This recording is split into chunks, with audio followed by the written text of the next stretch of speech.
नमस्कार सभी पेंशन धारकों के लिए इस समय की बहुत ही महत्वपूर्ण और इम्पोर्टेंट खबरों को लेकर आज की इस वीडियो में हम आपके लिए हाजिर हो चुके हैं, जिसमें दोस्तों आज की इस वीडियो में हम बताने वाले हैं कि वित्त मंत्री निर्मला सीतारमण के बजट भाषण से पहले आप सभी को बजट के प्रारूप की क्या क्या यहाँ पर जो है घोषणाएं सामने आ सकती है, जिसमें दोस्तों बजट भाषण में आप सभी पेंशन धारकों के लिए क्या बड़ी खुशखबरी हो सकती है। बजट का जो प्रस्तावना प्रारूप सामने आया है उसमें दोस्तों आप सभी पेंशन धारकों के लिए बड़े खुलासे किए गए हैं। तो आखिरकार पेंशन को लेकर बजट के अंदर क्या क्या किया जा सकता है। वही नए साल पर लाखों कर्मचारी और पेंशन भोगियों को मिला तोहफा, जनवरी से महीने से बढ़कर आएगी सैलरी और पेंशन। तो आखिरकार इस महीने से आपकी सैलरी और पेंशन में क्या इजाफा और क्या सब दोस्तों बढ़ोतरी की जाएगी। वही दोस्तों आप सभी के लिए यहाँ पर एक कंज्यूमर अड्डा की रिपोर्ट सामने आई है, जिसमें बहुत ही बड़ा आंकड़ा आप सभी की पेंशन को लेकर सामने आया है। उसकी भी बात दोस्तों आज की इस वीडियो के अंदर हम करने वाले हैं। साथ ही साथ दोस्तों आप लोगों को बता दें कि हायर पेंशन के साथ साथ कर्मचारियों की पुरानी पेंशन योजना पर भी बड़ी खबर सामने आ रही है, जो कि दोस्तों हाल ही में आप सभी के लिए पेंशन बढ़ोतरी का मुद्दा जो इन दिनों ट्रेंड कर रहा है, पेंशन बढ़ोतरी के मुद्दे पर भी एक बहुत ही महत्वपूर्ण खबर आई है। वहीं दोस्तों बात करेंगे EPS 95 नेशनल एजुकेशन कमेटी द्वारा एक बहुत ही बड़ा लेटर जो यहाँ पर छह मंत्री भूपेंद्र यादव को लिखा गया, जिसमें दोस्तों EPS 95 पेंशन धारकों की तमाम सवाल थी और उनके जवाब में हुई मीटिंग के अंदर आखिर छह मंत्री भूपेंद्र यादव ने क्या जवाब EPS 95 पेंशन धारकों की पेंशन बढ़ोतरी को लेकर दिया। इनके बारे में दोस्तों संपूर्ण जानकारी इस वीडियो के अंदर देंगे, इसलिए आप सभी से निवेदन करते हैं कि आज की इस वीडियो को आप लोग लास्ट तक देख के, जिससे आपको पूरी की पूरी जानकारी जो है सही सटीक और तथ्यों के आधारित पता चल पाएगी। तो चलिए आपका बिना किसी देरी के इस वीडियो को शुरू करते हैं और सबसे पहले दोस्तों आप सभी के लिए जान लेते हैं कि हाल फिलहाल में बजट जो आने वाला है उस बजट के अंदर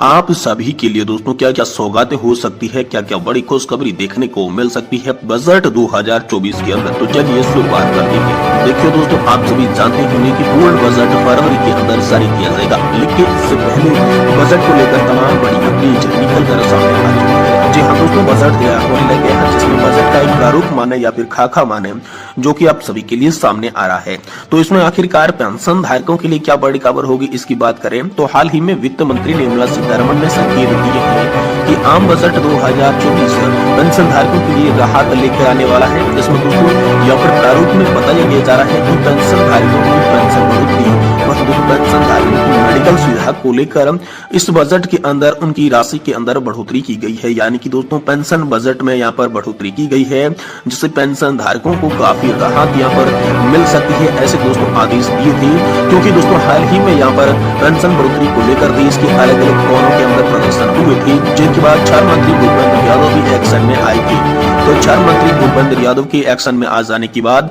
जब पेंशन धारकों को आश्वासन दिया जा रहा था तो दोस्तों वित्त मंत्रालय का जिक्र भी उसमें किया गया था, जिसमें कहा गया था कि पेंशन बढ़ोतरी की तमाम मांगों को लेकर जो भी यहाँ पर प्रस्ताव है वित्त मंत्रालय को भेजा जाएगा और इस पर वित्त मंत्रालय आने वाले समय में बड़ा फैसला लेने वाला है। तो दोस्तों श्रम मंत्री भूपेंद्र यादव जी ने हाल ही में आप सभी पेंशन धारकों से हुई एक मुलाकात जो कि महाराष्ट्र के अंदर हुई थी, उन्होंने कहा था कि हमने पेंशन बढ़ोतरी और मेडिकल सुविधा को लेकर जो प्रस्ताव था वो वित्त मंत्रालय को भेज दिया है, क्योंकि हाल फिलहाल में बजट तैयार हो रहा था। तो ऐसे में जब पेंशन बढ़ोतरी का प्रस्ताव यहाँ पर मिला था तो दोस्तों पेंशन बढ़ोतरी के लिए यहाँ पर बजट में भी आप सभी के लिए संशोधन किया गया है। वही दोस्तों आपके बजट के प्रारूप के अंदर पेंशन के लिए अतिरिक्त यहाँ पर जो है वो धन जोड़ा गया है, लेकिन कितनी पेंशन मिलेगी, कितना जोड़ा गया है ये दोस्तों अभी तक सामने नहीं आया है। लेकिन तमाम मीडिया रिपोर्ट्स और संकेत ऐसे बता रहे हैं जिसमें दोस्तों इस बार आप सभी का पेंशन बजट जो है वो बढ़ने वाला है और वित्त मंत्री निर्मला सीतारमण भी कह चुकी है कि आप सभी के लिए नया साल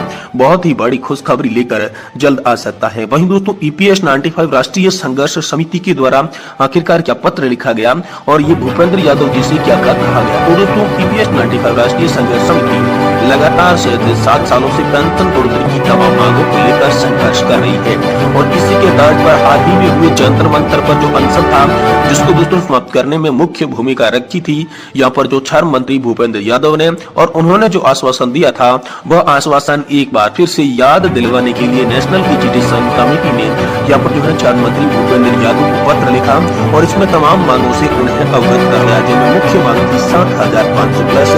DA की पेंशन को लेकर पेशकश और साथ ही मेडिकल सुविधा बेहतर मिले पति और पत्नी को, इनको लेकर मुख्य पेशकश थी, जिसको यहाँ पर लिखा था भूपेंद्र यादव जी ने। और NSC राष्ट्रीय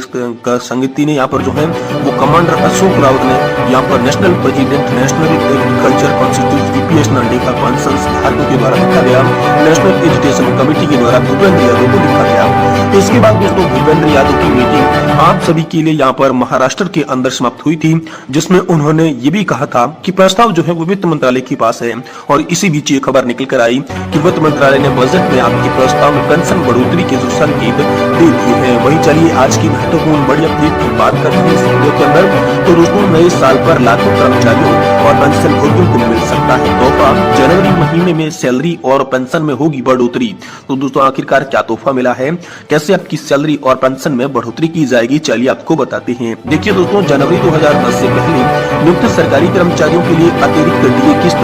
GPF में डाली जाएगी। NPS कर्मचारियों को इस किस्त का भुगतान नकद किया जाएगा। कर्मचारियों के GPS खाते में पैसा जमा होने से पहले कर्मचारी पेंशन योजना में बदलाव किए गए हैं। निर्देशों के अनुसार लाभ का भुगतान उन कर्मचारियों को किया जाएगा जिन्हें DA से पहले काम पर रखा गया था। तो दोस्तों पंजाब और जम्मू कश्मीर के सरकारी कर्मचारियों का महंगाई भत्ता 4 फीसदी बढ़ा दिया है। जम्मू कश्मीर में अपने कर्मचारियों को महंगाई भत्ते में बढ़ोतरी का एक तोहफा दिया है। इसके अलावा भगवंत मान की पंजाब सरकार ने 4 फीसदी का इजाफा कर दिया है। परिणाम स्वरूप सरकार के लिए काम करने वालों के वेतन में वृद्धि की गई है। वही रिटायर्ड हुए पेंशन धारकों की पेंशन में बढ़ोतरी हुई है। नई साल की शुरुआत से पहले केंद्रीय कर्मचारियों की पेंशन में और महंगाई भत्ते में भी संशोधन दोस्तों आप सभी के लिए हो सकता है। ये बड़ी खबर निकलकर आप सभी के लिए सामने आ चुकी है। वहीं दोस्तों EPS 95 पेंशन को लेकर एक बड़ी खबर है, जिसमें दोस्तों कहा यह जा रहा है कि उच्च पेंशन तो बढ़ गई है, लेकिन न्यूनतम पेंशन पर हाल फिलहाल में कर्मचारी और पेंशन धारकों की पेंशन खत्म नहीं हो रही है। तो आखिरकार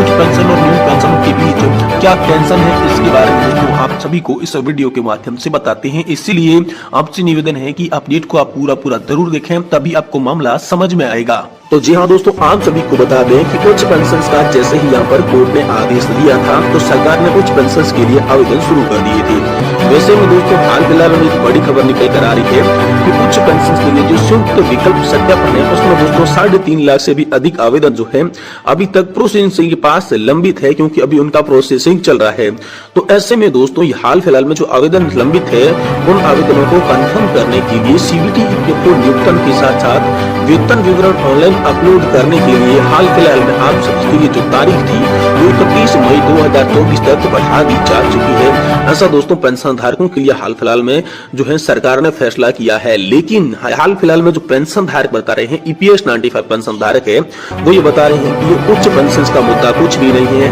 लेकिन सरकार जो है न्यूनतम पेंशन पर हाल फिलहाल में यहाँ पर जो है ध्यान नहीं दे रही है। हायर पेंशन की कौन कहे, न्यूनतम पेंशन में बड़ा लोचा है। इसी नारे के साथ पेंशन धारक जो है यहाँ पर बड़ा प्रदर्शन कर रही हैं, जिसमें अलग अलग पेंशन धारकों ने यहाँ पर लिखा है कि जो हाल फिलहाल में डेट थी तो वो तो बढ़ाई गई है, लेकिन एक पेंशन धारक अनिल कुमार नामदेव ने कहा कि तब तक सब लोग अपना मुंह बंद रखें, सांसें टूट न पाए, मालिक के कर्म होने तक तब खबर लगे मेरे रामा जब हमारा हो जाए काम। यानी कि पेंशन धारक अपनी व्यथा बता रही हैं कि अब तो हमारा काम कर दीजिए, क्योंकि आखिर हमारा काम कब होगा, जब पेंशन धारकों सभी की मृत्यु होगी तब न तो कोई पेंशन मांगने जाएगा और न ही इस सरकार को पेंशन बढ़ाने की जरूरत है। यानी कि करुणा भाव से यहाँ पर जो पेंशन धारक सरकार को तंज कस रहे हैं, क्योंकि पेंशन धारक लगातार पिछले 8 से 9 सालों से पेंशन बढ़ोतरी की तमाम मांगों को लेकर प्रदर्शन कर रहे हैं, लेकिन सरकार जो है वो हायर पेंशन को ज्यादा तूल दे रही है और न्यूनतम पेंशन पर ध्यान नहीं दे रही है।